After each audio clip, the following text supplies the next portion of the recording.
on this particular issue. Now, I don't have all the answers, right? I can't just give you a magical formula that's going to guarantee that you're going to get to the very top level. But what I can do is share with you some observations that I've made through the course of my career, and I've been pretty fortunate in that I've been able to climb the ranks at various companies. And so I'm going to share with you some of these observations. So without any further ado, let me start with the first one. And this is the most important one. And that is, if you want to get to the very top levels of corporations in America, you have to want it. And at this point, you're probably all scratching your head saying, where did NGS find this guy, right? Coming here and just stating the obvious. But bear with me for a minute. It's not nearly as obvious as you may think. In order to explain why, I need to delve into some cultural guidance. What is the American dream? The American dream is the notion that anyone can achieve anything. If they set their minds to it, if they work very hard, if they're focused, and if they take the right risks at the right time. We live in unprecedented times of social and economic mobility, since the industrial age, and particularly since the information age. And the American dream is all about taking advantage of that mobility by taking the right risks at the right time. What's the Bangladeshi dream? What's our dream? I can tell you what I was told when I was a child. And I'm sure many of you have heard similar things. I was told, focus on your studies. Focus on your grades, get the best possible grades. Keep your head down, stay out of trouble, don't talk too much. Focus on your textbooks. Don't waste your time on fiction. And don't even think about talking to anyone from the opposite gender. And the mantra goes that if we do all that, then we'll get the best possible, we'll get into the best possible colleges, and we'll get the best possible degrees in a handful of different fields that are acceptable. And if we do that, once you have those degrees, you are entitled to success. And that success is defined as what? Becoming a doctor, or an engineer, or some other related profession.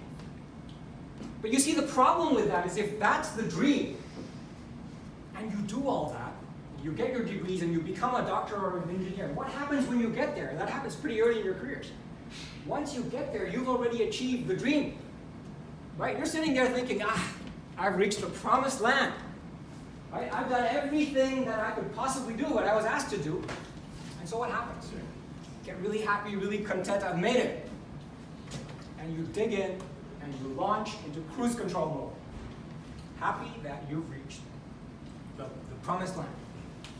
But if you do that, you have no more incentive to try and get further up, to try and reach the top levels of corporate America, right? The American dream is all about taking the right risks at the right time. The Bangladeshi dream is the exact opposite. It's all about staying away from risks. It's about the path of maximum security and stability. And there are historical reasons why that is the case. But those two paths, the path that leads down the path of risk and the path that is the path of security and stability, they don't overlap much. And if you stick to the secure and stable path, you're not going to get to the top. Because you see, your degrees, they don't entitle you to anything. They certainly don't entitle you to success. Success doesn't run after you. You have to run after success. Your degrees are a set of keys. They open doors. Right? If you open the doors that lead to the path of becoming a doctor or engineer, then that's where it's going to stop. But to get to the top levels, you have to open some doors that are way outside your comfort zone. You have to do things that go against every single thing we were taught when we were kids. And that's why I say, if you want to get to the top, you have to really want it. Because you have to step way outside your comfort zone and do things that go against the grain of everything that we've been taught. And I want to illustrate this with an example from my own childhood. When I was small, and we've already established I grew up in Austria, I went to the International School of Vienna, which is a United Nations school. And in that school, we had kids from all over the world. And I was a good model Bangladeshi kid who bought into that mantra, right? I focused on my grades. I was top of my class, made my parents so proud. And my main academic competition was an English kid, very bright kid. Did well in school, went on to Oxford, got his degree at Oxford, and then he joined the British government, and he's doing reasonably well. We'll get to that in a minute. But also in my class was another English kid, and he was the class clown, always joking around, making everybody laugh. Barely passed. I don't even know how he passed, because he never did his homework. But somehow he scraped through. And when he finished school, he didn't have the grades to go to a good college. I'm not sure he had the grades to go to any college. So what did he do? He joined the British Army. I'm going to fast forward now several decades, because we've already established that I'm old. And a few years ago, I was in London on business, as I often used to be. So I went to look up my old friend. I went to see the guy who went to Oxford. And I went to his office, which was at the Chancellor of the Exchequer, which is the British equivalent of the Treasury Department here, the Ministry of Finance in those countries. And I went to see him in his office, and he was the head of a small department, a reasonably important department. He was the head of that department, so he was in a reasonably good career, and he was stable, and he's been working there for a good number of years. And we had lunch, and we walked across the street to go to the Parliament building, to Westminster. And we went to the Parliament building not because we were being tourists, but we went to see another old friend. And by now you've already guessed who that old friend was. It was the class clown. Now he wasn't in the Parliament building because he was a tour guide or was the janitor like some of you may be thinking. He was in the Parliament building because he was a member of Parliament. And he's not only a member of Parliament, but he's the minister of one of the most important ministries in the United Kingdom. He's a very prominent figure in the United Kingdom. You'll know who it is, that's why I'm not going to mention his name. Now, why am I telling this story? Kids love this story, right? They go to their parents and say, Uncle Shakil's telling us to be the class clown and not worry about our school. The parents come to me like really angry and horrified. What are you telling them? But if that's what they're getting out of the story, they're completely missing the point. So why am I telling this story? I'm telling this story because my Oxford friend, this quintessentially English guy with his pale skin and bad teeth and posh Oxford accent, this so very English guy, he doesn't know it, but he's living the Bangladeshi dream. What did he do? He studied, he got his grades, he got his degree, he settled into a good professional career, he's comfortable, but he's in cruise control mode. What about the other guy? The class clown, he's living the American dream. Because he figured out his strengths when he went to the army. And what he knew how to do better than anybody else is that he knew how to tell a story. He could get people to listen to them. And not only could he get people to listen to him, he listened to them. He listened to their feedback. In short, he knew how to communicate. And because he understood how to captivate an audience and take their feedback and talk to them, he knew how to build consensus. And because he can build consensus, he can lead. And with that, he launched his political career, and look where he is now.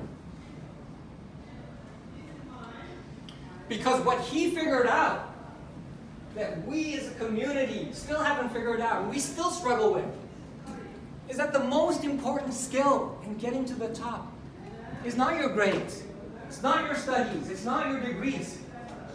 The single most important characteristic is your communication skills. And that is the one thing we are never told about. We're told the opposite. We're told to keep our heads down, stay quiet, stay out of trouble.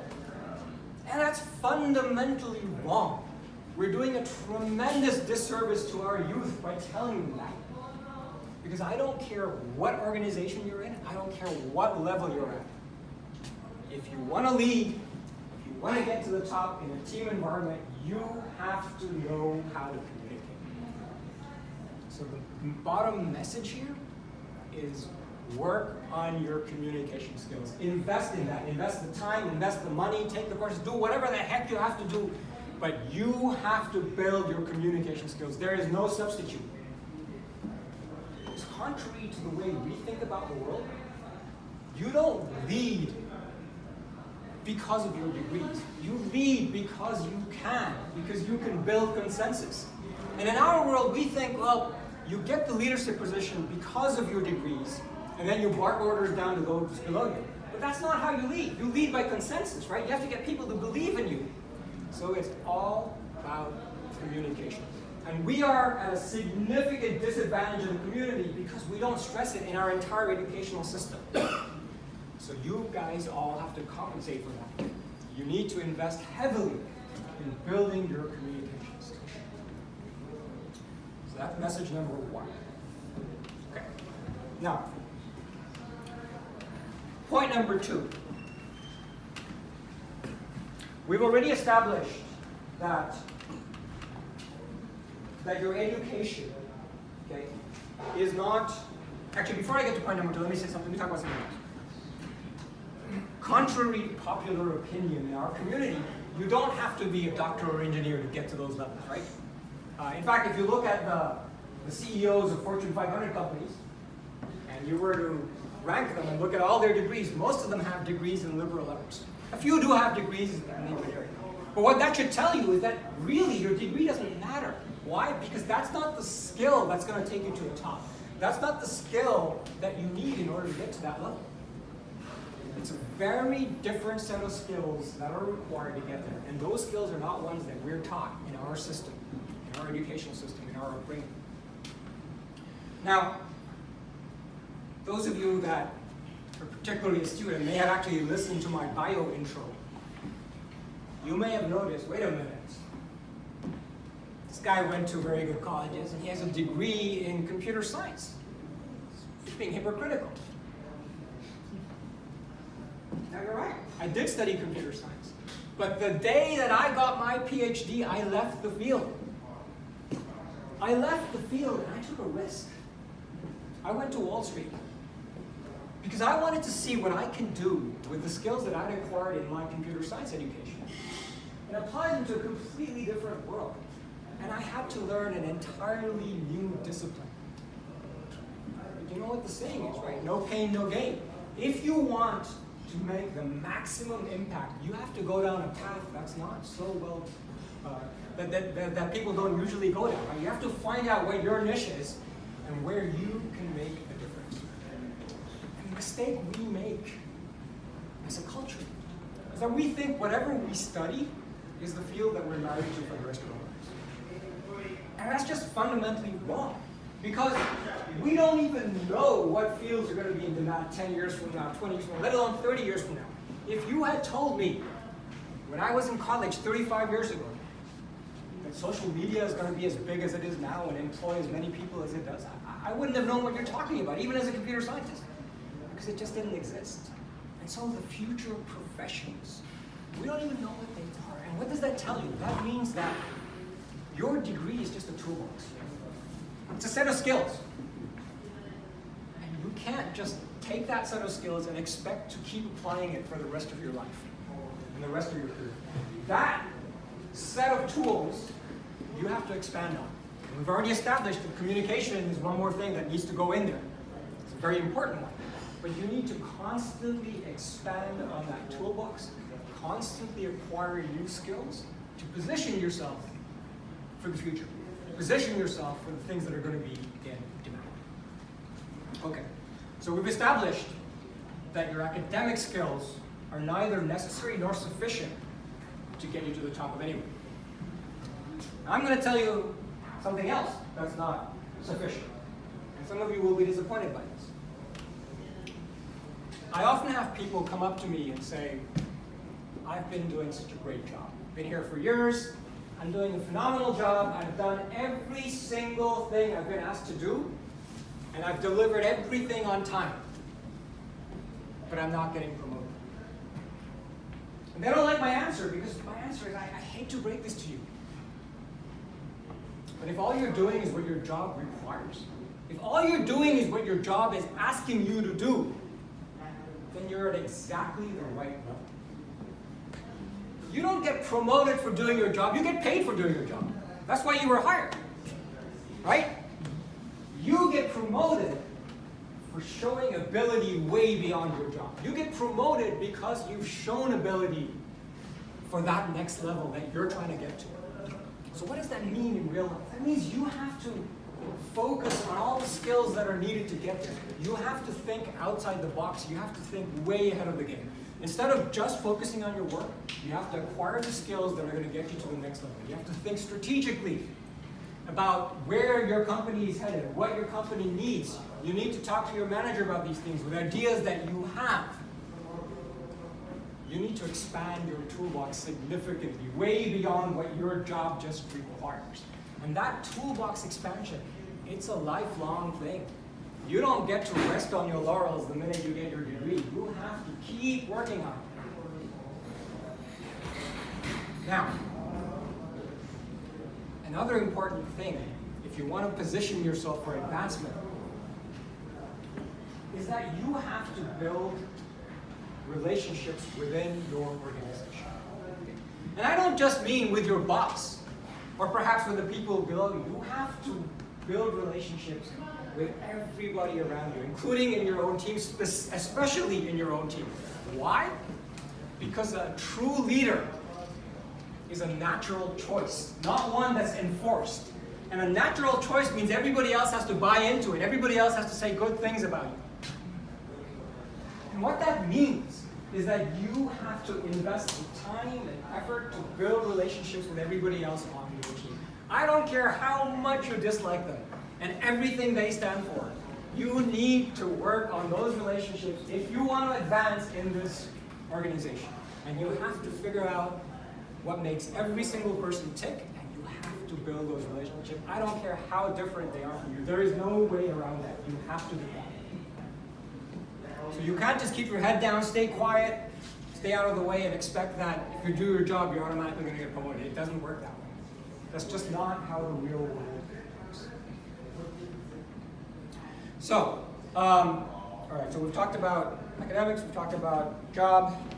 There's a whole bunch of other stuff that I don't really have time to go through. But I do want to talk about one more thing.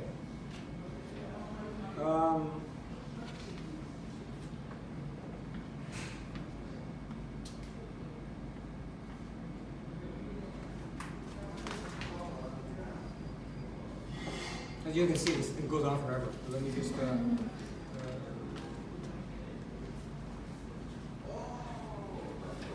Okay. Another important thing.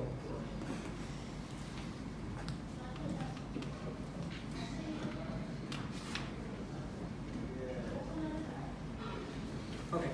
One other important thing that you need to do. Why do I keep talking about risks?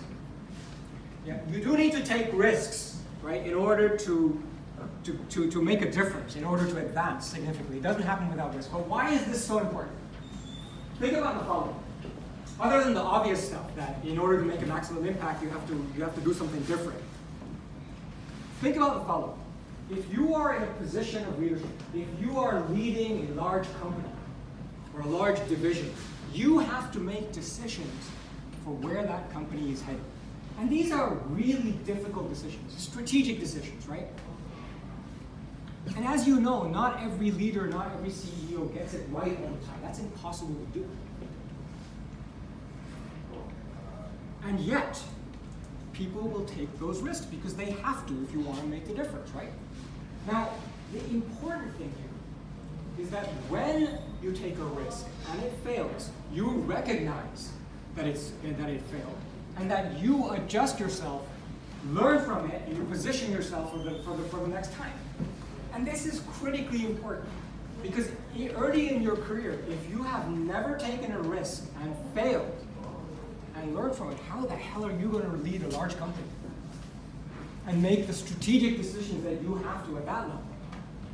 You have to take risks, and you will make mistakes, and that's a good thing because you will learn from it and you will show how you can learn from it. And so what that means is when that happens, you can't be defensive.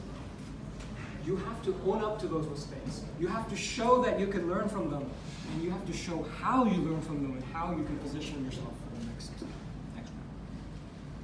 Okay, so I think I'm way out of time, so I'll wrap it up. I'll wrap it up there though for now.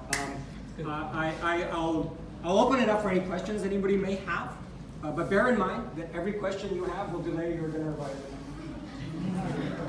Yes. I actually won't be around for the networking session, but do you have an email address or a card that I could take to call? I can give you guys my email